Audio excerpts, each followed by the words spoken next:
दूध व्यवसाय हा 2012 पासून करत आहोत. दीड वर्षी तिला आपण राबणार की असं बरेच डॉक्टर वगैरे ट्रीटमेंट वगैरे बरेच केले, पण जिंद पॉवर वापरल्यानंतर ती केव्हा आपण राहील. 2012 मध्ये आमच्याकडे 2 गाय होत्या. त्याच्यानंतर आम्ही हळूहळू वाढत आता 23 गाय आहेत.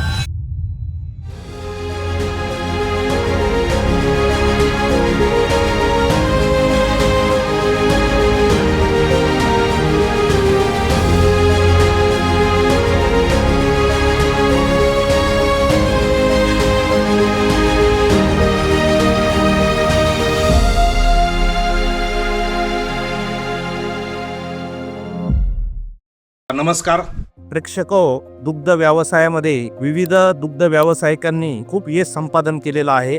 या अनुषंगाने आज आपण दुर्गाव तालुका कर्जत या ठिकाणी प्रगतिशील दुग्ध व्यावसायिक श्री आसिफ शेख यांच्या गोठ्यावर आलेलो आहोत. आसिफ शेखनी त्यांनी दुग्ध व्यवसायामध्ये कसे यश संपादन केलेले आहे याविषयी त्यांच्याकडून आपण जाणून घेऊ. आसिफ, नमस्कार. नमस्कार. आपण दुग्ध व्यवसायामध्ये किती वर्षापासून आहात आणि कशा पद्धतीने आपण दुग्ध व्यवसाय चालू केलेला आहे हे जरा प्रेक्षकांना सांगा. तर आम्ही दुग्ध व्यवसाय हा 2012 पासून करत आहोत.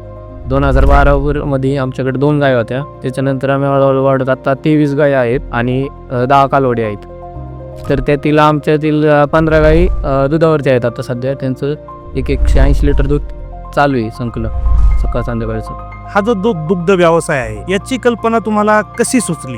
हे आमचे वडील लोक अर्जित होते, एक 1-2 गाय. त्याच्यामुळे सर की बाबा त्याच्यापासून काहीतरी बेनिफिट होईल, त्यामुळं सुरू केली.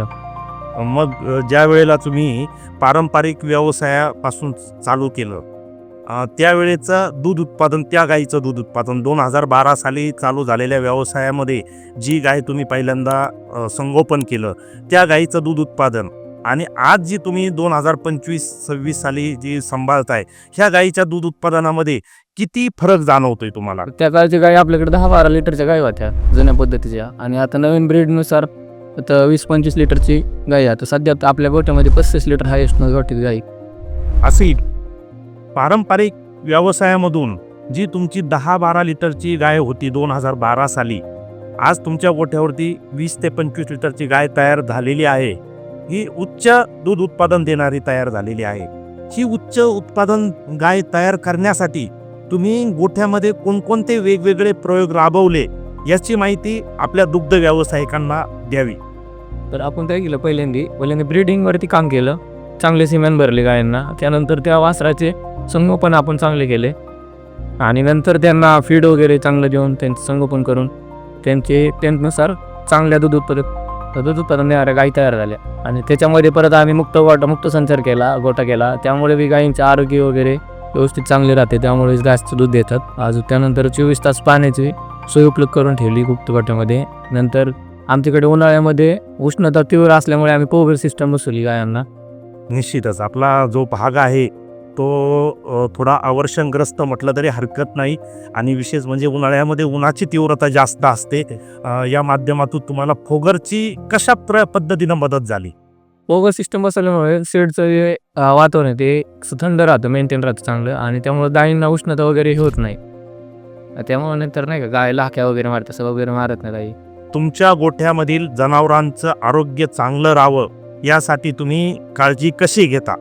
आपण आपल्या गोठ्यावरती दर 3 महिन्याला जंत निर्मूलन ते हे करतो. आपण लस वगैरे घेतो किंवा लसीकरण बी देतो, आणि जे गोठ्याची साफसफाई वगैरे ठेवतो. बुचडाचं औषध वगैरे फवारतो की जेणेकरून बुचड वगैरे होऊ नये. जे माशा वगैरे चावते त्यासाठी फवारणी करतो. जनावरांच्या आहाराबाबत तुम्ही कोणती दक्षता घेता आणि त्या आहाराचं नियोजन कसं करत आहात? पण पहिल्यांदा आपल्याकडे कडवळ, मेगा सीट आणि ऊस, नेपियर हे हिरवा चारा आहे. याची आपण एकत्रित कुट्टी करून गायांना देत असतो की त्याच्यानुसार, आणि कुट्टीची साईज पण योग्यरित्या आहे की ती जी गायांना पचन वगैरे व्यवस्थित होते. आपण पशु आहारामध्ये नवहिंद कंपनीचं हिंद पॉवर हा ब्रँड वापरलेला आहे. ह्या ब्रँड विषयी आपण सांगू शकाल का? नवहिंद कंपनीचे हिंद पॉवर हे प्रोडक्ट आपण वापरला आहे. त्याचा रिझल्ट पण खूप छान आहे. त्या गायींना आपण दिले, त्या गायींचे 4-5 लिटरने दूध वाढले आहे. हिंद पॉवर वापरल्यामुळे आपल्या गोठ्यामधील ज्या 2 गायींची गाभण राहण्याचे अडचणी होत्या त्यांचं निराकरण झालं का? हो, झालेलं आहे ना. ज्या 2 गायी होत्या त्यांना पण आपण दिलं. त्यातील एक आता 3 महिन्याची चेक केलेली आहे, एक अजून चेक केलेली नाही. जी 3 महिन्याची आता गाभण आहे, ती अंदाजे किती दिवस गाभण राहत नव्हती किंवा किती माज तुमचे फेल गेले होते? 1.5 वर्ष ती गाय गाभण राहत नव्हती आणि असे बरेच डॉक्टर वगैरे नाही का ट्रीटमेंट वगैरे बरेच केले, पण ती हिंद पॉवर वापरल्यानंतर ती गाभण राहिली. आपण आपल्या गोठ्यावरती ज्या नोंदी आहेत त्या नोंदी तुम्ही नोंदवहीमध्ये नमूद करून ठेवताय. त्या नोंदीबाबतचा तुमचा अनुभव आणि तुम्हाला सध्या त्या नोंदीचा काय फायदा होत आहे ते जरा सांगाल का? आपल्याला आपण नोंदवही केलेली आहे, त्याच्यामध्ये आपण जी कोणती गाय कधी भरली त्याची नोंद ठेवतो आणि त्याचा फायदा असा होतो की ती गाय जर रिपीटर आली तरी समजते की आपल्याला 1 दिवसानंतर आली किंवा जास्त दिवस घेतले, नंतर बी कळते की चेक करायची कोणती गाय आहे किंवा जी कोणती गाय कधी वेली, या सगळ्या नोंदी ठेवते. त्याचा फायदा असा होतो की बाबा लवकर लक्षात येते की कोणती गाय दूध वगैरे किती देते का, हे सगळं समजतं. थोडक्यात एका वेतामधील दूध त्या गायीनं किती दिलं याचा मागणूस तुम्हाला लागतो आणि याचा अंदाज येतो का, जेणेकरून मागील वेतापेक्षा ते दूध कमी आहे का जास्त येते याचा अंदाज येतो. आम्हाला पण अपेक्षित असंच आहे का सर्व दुग्ध व्यावसायिकांनी आपल्या गोठ्यावरल्या नोंद वह्या ठेवणंच गरजेचं आहे. नवहिंद कंपनीचे आपण इतर कोणते प्रॉडक्ट वापरलेले आहेत आणि त्या प्रॉडक्टचा आपल्या गोठ्यावरती कसा फायदा झाला ते एक सांगा जरा. नवहिंद कंपनीचे आपण हायकल एक वापरला आहे कॅल्शियम म्हणून, त्याचा ताज्या आलेल्या गाईला आपण 3 महिन्यापर्यंत देत होते. त्याचा रिझल्ट पण खूप छान आहे. 2-3 लिटर पर्यंत, म्हणजे ज्या गायीला आपण देत नव्हतो त्या गायांना, म्हणजे दूध जे वाढत नव्हतं त्या गायांना आपण ते दिलं, त्यानंतर 2-2.5 लिटरचा फायदा झाला आपल्याला एक टाइमला. प्रेक्षकांनो, आज आपण आसिफ शेख दुर्गाव येथील दुग्ध व्यावसायिकाची यशोगाथा आपण जाणून घेतलेली आहे. खरोखर त्यांनी जो दुग्ध व्यवसाय केला तो चांगल्या रीतीने केलेला आहे. नवहिंद कंपनी मार्फत आसिफ तुमच्या दुग्ध व्यवसायातील वाटचालीसाठी हार्दिक शुभेच्छा देतो. धन्यवाद. धन्यवाद. धन्यवाद.